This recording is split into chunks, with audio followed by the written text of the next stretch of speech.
बिस्मिल्लाहिर्रहमानिर्रहीम। अस्सलामु अलैकुम। आज का लेक्चर है a principles of accounting I com part 1, chapter number 10 है। फाइनल अकाउंट्स का ये चैप्टर है और इसका क्वेश्चन नंबर 4 हम कर रहे हैं। बहुत इजी क्वेश्चन है कि from the information given below prepare the profit and loss account of Sadiq and company for the year ended 31 दिसंबर 2015। ठीक है, ये मैंने इधर फॉर्मेट बना लिया है प्रॉफिट एंड लॉस अकाउंट के लिए। ठीक है, यहाँ पे डेट और ये फॉर्मेट है। ठीक है, यहाँ पे हम इस सारी वर्किंग करेंगे और ये पार्टिकुलर्स जो दिए गए हैं, जो ट्रांजैक्शंस दी गई हैं, इनको देख लें। अब ये जो आ रहा है फर्स्ट वाला कि trading account credit balance, it's means कि ये ग्रॉस प्रॉफिट है। क्रेडिट बैलेंस का मतलब है कि ये प्रॉफिट है। आपको पता है कि पहले ट्रेडिंग अकाउंट बनता है और फिर प्रॉफिट एंड लॉस, या कंबाइन भी हो सकता है, तो ट्रेडिंग ने ही पहले बनना है। ठीक है, ताकि ग्रॉस प्रॉफिट निकले। फिर जो ये अदर एक्सपेंसेस हैं, जो इनडायरेक्ट एक्सपेंसेस ये आ रहे हैं, ये ग्रॉस प्रॉफिट में से माइनस हो जाएंगे और आपका नेट प्रॉफिट आ जाता है।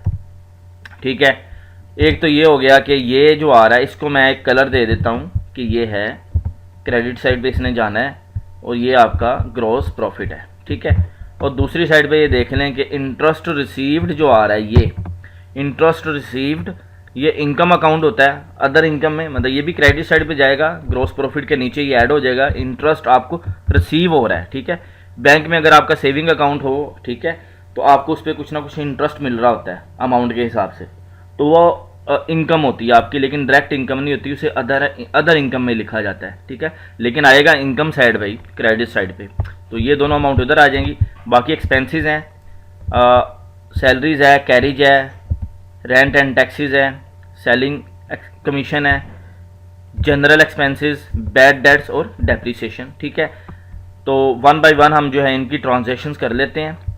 कि सबसे पहले ये ट्रेडिंग अकाउंट आ रहा है, तो इसको और इसकी अमाउंट यहाँ पे ले लिया क्रेडिट साइड पे, और यहाँ पे इसकी अमाउंट जो है वो 27,158। ठीक है, ये आ गई। इसके बाद तरतीब से हम करते जाते हैं और वन बाय वन ट्रांजैक्शंस को बोल्ड कर लेते हैं कि ये ट्रांजैक्शन जो इधर हमने रिकॉर्ड कर ली है।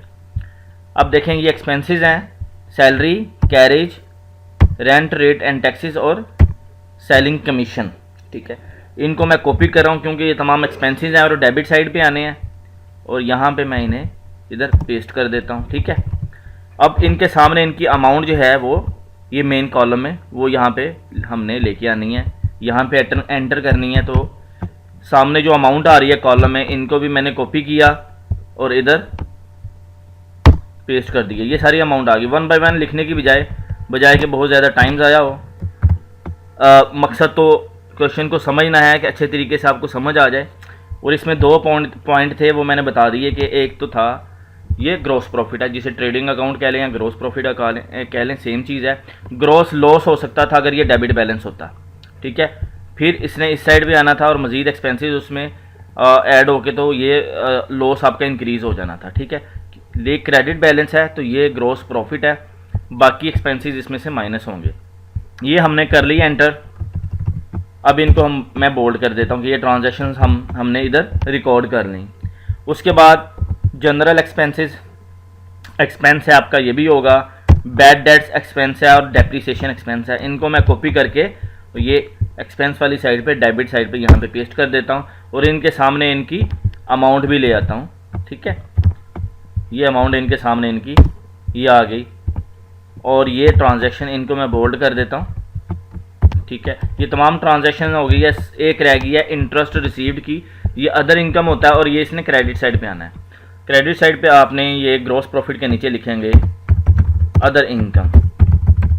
यहाँ पे नीचे अदर इनकम है क्या, इंटरेस्ट रिसीव हो रहा है, उसे वाज़ेह कर दें, इंटरेस्ट रिसीव्ड, और यहाँ पे कितना हो रहा है 350, और इसको बाहर ले आए फिर मेन पे, फिर 350 रुपये इंटरेस्ट मिला है।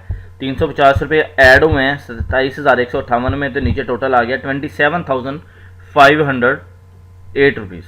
ठीक है, अब ये आ रही है आपकी डेबिट साइड, एक्सपेंसेस की जो साइड है, ये इसमें अमाउंट जो आ रही है 13,758, कि ये साइड इंक्रीज़ कर रही है आपकी प्रॉफिट वाली और इनकम वाली। ठीक है, यहीं से आपको पता चल रहा है कि आपका जो है नेट प्रॉफिट है, लॉस नहीं है। अगर एक्सपेंस ये साइड इंक्रीज़ कर जाती तो फिर आपका लॉस आना था और वो इस साइड पे आ जाना था। ठीक है, जहाँ पे अमाउंट बच रही है, अब यहाँ पे देखें बैलेंस अमाउंट हम यहाँ पे लिख सकते हैं क्योंकि ये अमाउंट ज़्यादा है, तो ये नेट प्रॉफिट आपका। ठीक है, क्योंकि ये उठ के आ रही है इधर से ही। आपने अमाउंट अब क्या करनी है कि ये जो टोटल आ रहा है ना 27,508, इसको ले लेना है और इसमें से माइनस आपने करना है जो टोटल एक्सपेंसेस इसमें से हो रहे हैं कि 13,758, इसको माइनस करेंगे इसमें से। एंटर करता हूँ तो ये आ गया है आंसर 13,750। ठीक है, तो यही नेट प्रॉफिट है और ये आंसर भी यही है, सेम निकल आया हमारा। बहुत ही ईजी है कि ये देखें, इसमें से सिर्फ आपने प्रॉफिट एंड लॉस अकाउंट बनाना था, ग्रॉस जो है प्रॉफिट वो दिया गया है, तो इसमें से जो अदर एक्सपेंसेस हैं वो आपने माइनस करने थे।